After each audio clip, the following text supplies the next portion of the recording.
Hello! So I thought I would get into part 2 of my video about minority mental health. So July is Minorities Mental Health Month.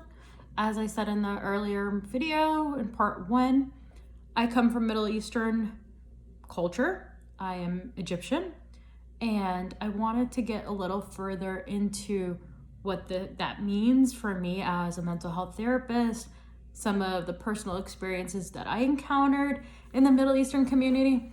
And the reason I created these videos is, one, it's Minority Mental Health Month, so I wanted to raise awareness about that.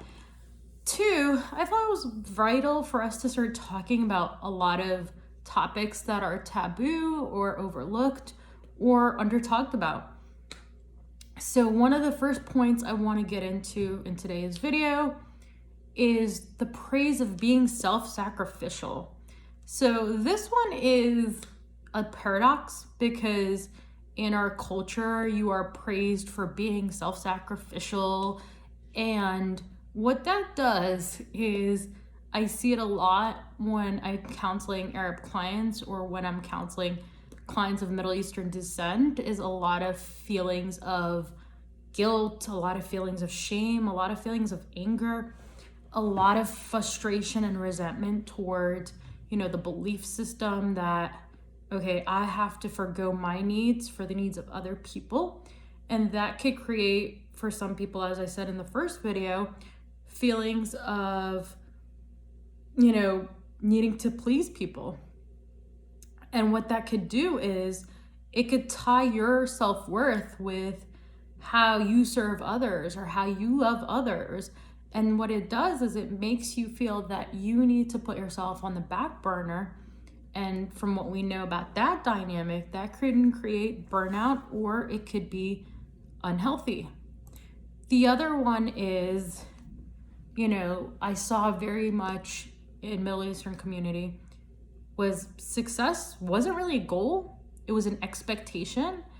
And one of the things that we have learned is when we establish unrealistic expectations for people, it can create feelings of poor self-image, and self-worth. It can create problems when it comes to, how we feel about ourselves. It could also create this facade that I need to put on for other people in my community to see that I'm quote unquote successful. So I have to probably put myself in debt to drive an expensive car or buy this nice house to prove to people in my community that I'm successful or that, I've accomplished this.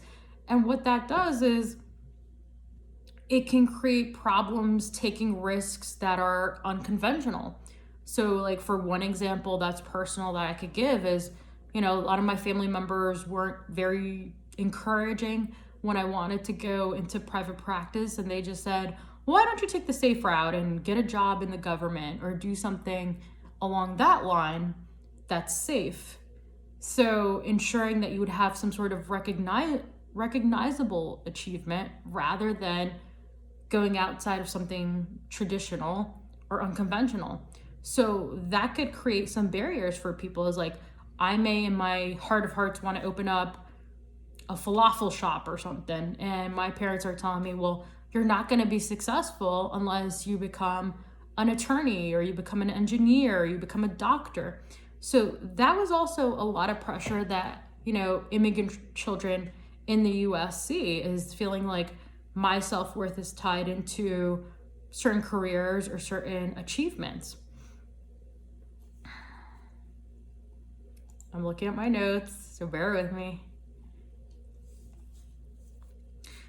The other one that was drilled into you from being a little one in a Middle Eastern society or as an immigrant child was the concept of being understood that your parents and your elders knew what's best and what's right for you.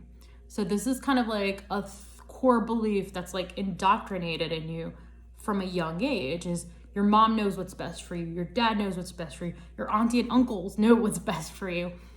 And what that does is it creates for us insecurities. It creates for us the inability to self-advocate for ourselves. So I may feel like, okay, I remember when I was telling my parents, I want to be a therapist. It was almost as if I told them I was going to be a drug dealer. They were not supportive, and they were like, you could be an attorney, go to law school. What are you going to do with that? So one of the things that sometimes happens in immigrant children or immigrant families is you may feel deterred from expressing yourself or expressing your feelings. And believe it or not, I've encountered with a lot of clients in the Middle Eastern community who felt constricted from expressing who they truly are because of that cultural component or because of being a minority, and feel like, well, I'm disrespecting my family, or I am disgracing them by choosing this career path or choosing this lifestyle choice. And that is something that can be hard for us who are, children of immigrant parents. The other point that I want to get into is emotions weren't taught. And what that means is you weren't truly taught how to handle your emotions. And one of the most toxic and most dangerous things that I've seen in our community is how dismissive we are of emotions, how devaluing are of experiences. So one of the things that I would witness a lot, especially if a little Middle Eastern boy was crying, don't cry. You don't cry. You're a boy. Boys don't cry. What's wrong with you? Don't you want to be a man? Men don't cry. Do you see men walking around crying? And you would hear that, and what that does is that creates a lot of toxic messages about emotions and feelings. And guess what? Men do cry. I see it all the time as a therapist. I see it, even outside of therapy. It's okay for men to cry. It's okay for women to cry. It's okay for kids to cry. We are human beings, and we need to honor our feelings. The other thing that we need to do is to teach people how to effectively deal with their emotions. And one of the things that I saw is, especially in our culture, we treat emotions like they don't exist. Like, let's shove that under the rug. It's not an issue. We don't talk about those things here. So having spaces to talk about it. Like, I remember I would have friends who would come up to me and secretly say to me, I'm seeing a therapist. Don't tell anybody. I'm telling you this because you're a therapist. And they would say this because they're in the Middle Eastern culture, and we view mental health as taboo. We view mental health as it's a bad thing. It's really not. It's okay to see a therapist. It's okay to get medication. And we need to create spaces like that. And I think it's important for everybody to have, at some point in their life, a mental health checkup or a wellness checkup that entails exploring their emotions, their behaviors, and their feelings. There's nothing wrong with that. So that is something that I've also known in our culture, that we don't necessarily effectively give kids from a young age, even adults, how to effectively deal with their emotions. And guess what? That creates a lot of problems in relationships. So if a man is struggling with depression, he may not understand what are some of the tools to effectively communicate he's struggling.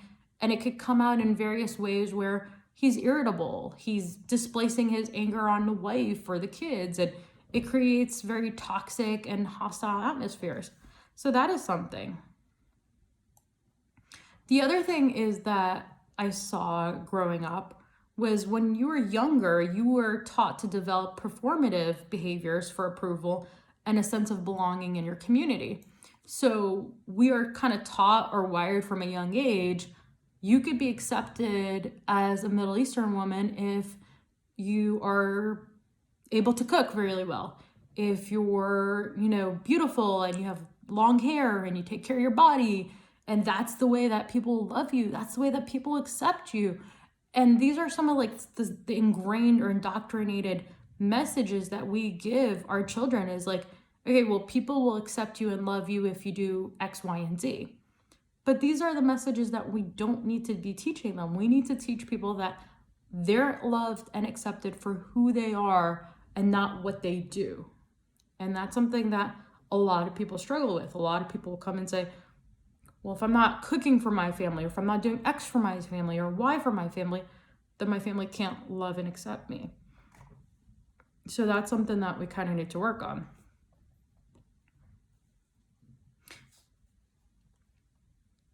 The other thing that I have noticed is we have been taught, and again, I just want to emphasize, this is based on my experience as a Middle Eastern woman, my experience with my Middle Eastern culture. I'm not talking about any other culture. I'm basing it on my own experiences. So I just want to put that disclaimer out there. And this is not applicable to all ethnicities and all nationalities. This is simply to my experience as a Middle Eastern therapist and woman. The other one that I saw coming out was our problems and challenges may feel trivial compared to what other people are going through. So what that means is, our parents may say, well, look at me, I came to this country with like $20. You have it so much better than me. Like you're in college. I put a roof over your head.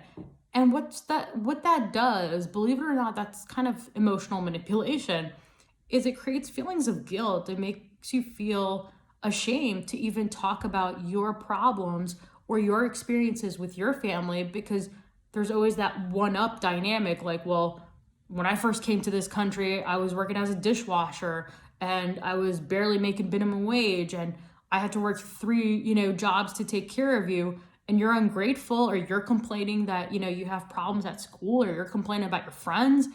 So that is something that a lot of, things that I saw with friends, things that I saw personally, things that I see in clients that I counsel, is some of them feel so dismissed and feel like their experiences or their problems are very trivial or devalued. And that is also something that can create problems, is feeling that I'm unable to advocate for myself, because growing up, I was told that my problems weren't that serious. So that is the final point that I have for today. And that kind of wraps up my little series about minority mental health. Thank you guys so much. Hope you have a great night. And I know I've been getting a lot of feedback about different videos. I will go back to doing videos on relationships. So stay tuned for that. Have a good evening.